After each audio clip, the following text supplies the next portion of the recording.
Olá, gente. Então, vamos para a nossa quarta aula do segundo bimestre, que são os fundamentos básicos da ginástica.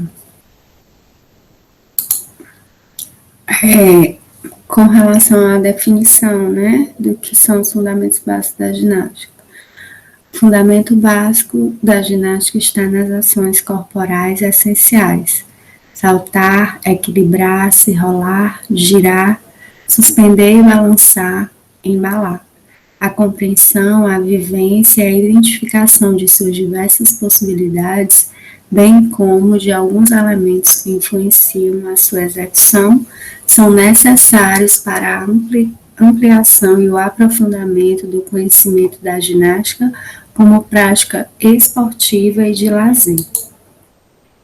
Bom, a gente tem agora, né, as competências, valências. A gente vai começar com a flexibilidade, que é a capacidade de realizar movimentos de grande amplitude sem que ocorra lesões. A flexibilidade é uma qualidade física que depende do comprimento de certos músculos, da elasticidade de certas estruturas articulares, tendões, ligamentos, cápsulas articular e ainda das formas do esqueleto, que é um fator hereditário e não treinável. A gente vê uma atleta, né, uma praticante de ginástica artística, e a gente pode também ver isso no balé, né, que trabalha muito com a flexibilidade, dentre outras modalidades, né, que necessitam dessa capacidade da amplitude, ou seja, amplitude do movimento consiste exatamente nessa capacidade de exercer algumas articulações, né, elasticidade, no caso das articulações, que estão envolvidos os tendões, ligamentos e cápsulas, e que também não é um fator que depende unicamente de você querer, né? Ele tem relação também com o fator hereditário. Agilidade é a capacidade de alterar o mais rapidamente possível o sentido de deslocamento ou realizar mudanças de direção. Né? A gente tem uma prática de gelo, né? E uma praticante de ginástica também. Né? Os movimentos da ginástica artística e também, por exemplo, no balé, eles precisam muito dessa agilidade, né? Mudanças de direções. No balé, a gente tem um passo que a gente chama que é a pirueta, né? Que você precisa desse deslocamento, dessa dinâmica, dessa agilidade de mudança de direção. A força é a capacidade de exercer uma tensão contra uma resistência, na ação de elevar, tracionar ou empurrar. A gente tem aqui um praticante de boxe, né, digamos assim, ele está fazendo um movimento, né, num objeto, num aparelho, que é o saco que eles costumam usar para os treinos, e a gente tem também nessa outra figura um praticante, né, de salto com vara, né, e que também exercita, né, essa força nesse movimento aonde ele faz a execução. O equilíbrio, permanecer ou deslocar-se numa superfície limitada, vencendo a ação da gravidade sem cair. O equilíbrio ele pode ser estático, né, a manutenção de uma determinada posição fixa no espaço, e ele pode ser dinâmico. Consiste no resultado da interação de diversas forças dependentes do movimento e execução, massa corporal, velocidade, gravidade, equipamento utilizado. E aí a gente tem uma figura, né, de uma pessoa, de uma mulher, se equilibrando, né, que provavelmente é uma atleta da ginástica e que está fazendo um movimento nesse aparelho.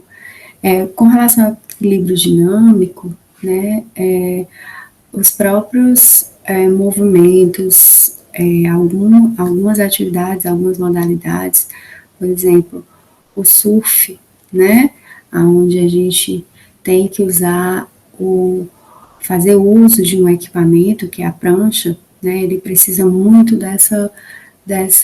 desse equilíbrio dinâmico, né, e ao mesmo tempo estático, porque você tem o uso de um aparelho, de um implemento, né, que você depende também daquele aparelho.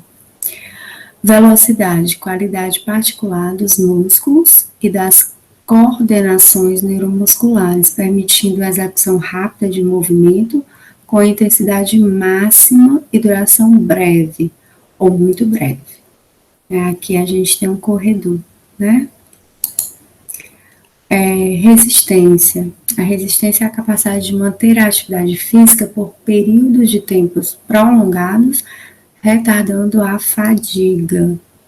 É muito importante essa resistência, né? Essa explicação, definição, porque ela está delimitada em duas situações, né? Na questão da anaeróbica e aeróbica. Quando a gente fala na resistência, né? Manter essa atividade por um tempo prolongado e retardar essa fadiga, né? Esse cansaço. Na resistência anaeróbica, né, é observado nas realizações de exercícios de alta intensidade, consequentemente pequena duração.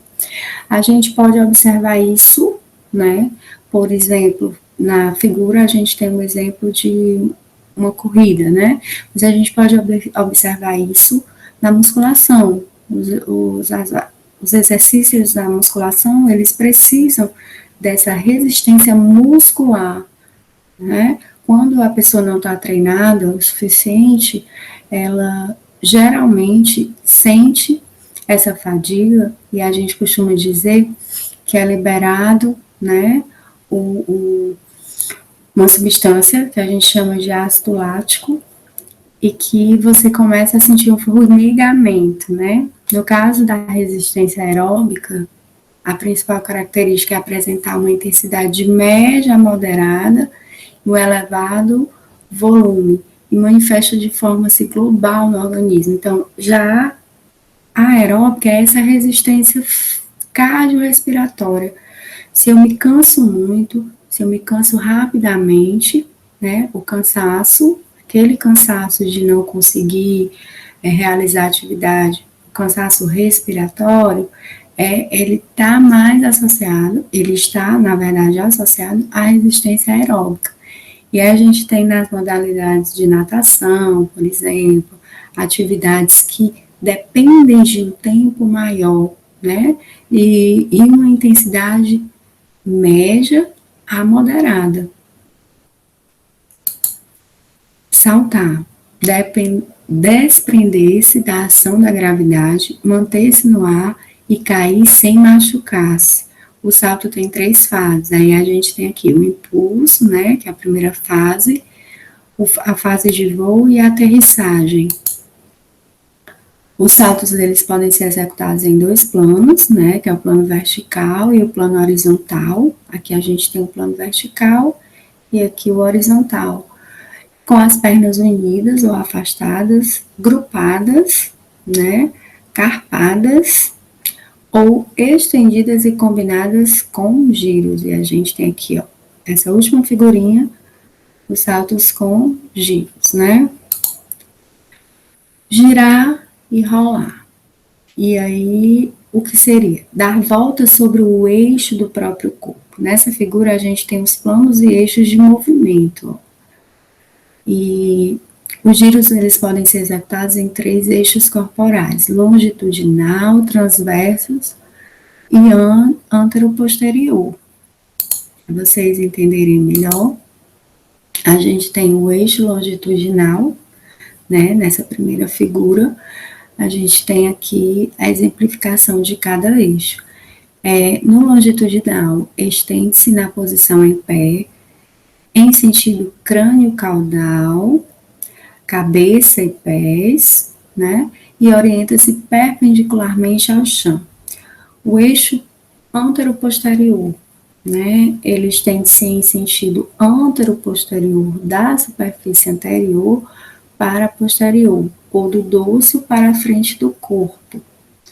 E a gente tem o eixo transverso, que ele estende-se da direita para a esquerda ou vice-versa. Aqui a gente tem as 3 representações. Suspender, que é subir em suspensão pelos braços, com ou sem a ajuda das pernas, em superfícies verticais ou inclinadas. As suspensões podem ser executadas com ou sem a utilização de material. Aqui a gente tem um atleta, né, um treinador. A gente tem esse movimento também, inclusive alguns vídeos que eu apresentei para vocês de práticas dentro da modalidade do CrossFit, né? Também uma outra modalidade que eu exemplifiquei nas nossas práticas foi o polidense, onde a gente tem o uso daquela barra e a gente muitas vezes precisa desse movimento de suspensão, né? E por fim, balançar e embalar, né? A gente está vendo as argolas aqui, um exemplo de atividade com argolas, e essa competência, né, ela define-se em impulsionar-se e dar ao corpo um movimento de vai e vem. O balanço pode ser executado com ou sem a utilização de material. E a gente finaliza aqui a nossa 4ª aula com esse conteúdo, né? Alguns questionamentos, algumas definições sobre os fundamentos básicos da ginástica, né? Mas que vocês possam, a partir desses conteúdos, aumentarem as possibilidades de vocês, de investigação, de pesquisa, tá? Então, desejo a todos, espero que todos estejam bem com suas famílias e desejo a todos tudo de melhor, muita saúde, que nós possamos nos encontrar no nosso momento de interação. Beijo grande.